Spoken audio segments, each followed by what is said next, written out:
Still no official plans for Michael Jackson's funeral. Right now, his family is still in the stage of making those plans and trying to untangle the pop star's messy legal affairs. Robin, there are plenty of questions still, like who gets custody of the 3 children he leaves behind. So we're joined right now by attorney Jennifer Smetters to try and sort all this out. It's quite a mess. You're a family law attorney. From what you're hearing about this, what happens and when? It's a mess, and it's probably going to change every day. Right now we have a lot of reports that really are coming in and changing so often that it's really up in the air. What's going to happen for sure is that the courts are going to take a very clear look at the situation and try and make a decision that should be in the best interest of the children.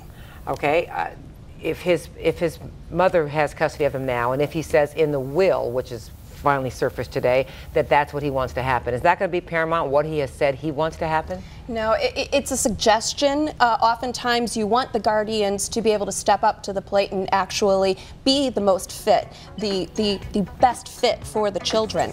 However, the judges can override a decision in a will. Anybody can say they want to leave their children to just about anyone. The question is it in the best interest of the children?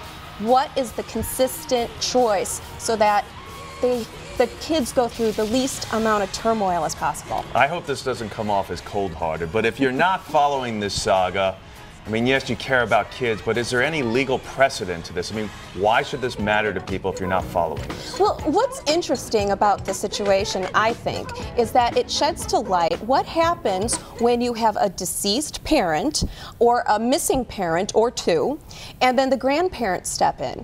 And in this particular situation, and I have seen in my own practice, grandparents come in and become guardians of the children. But when they reach a certain age, the question then becomes, are they the proper people to be taking care of such young children?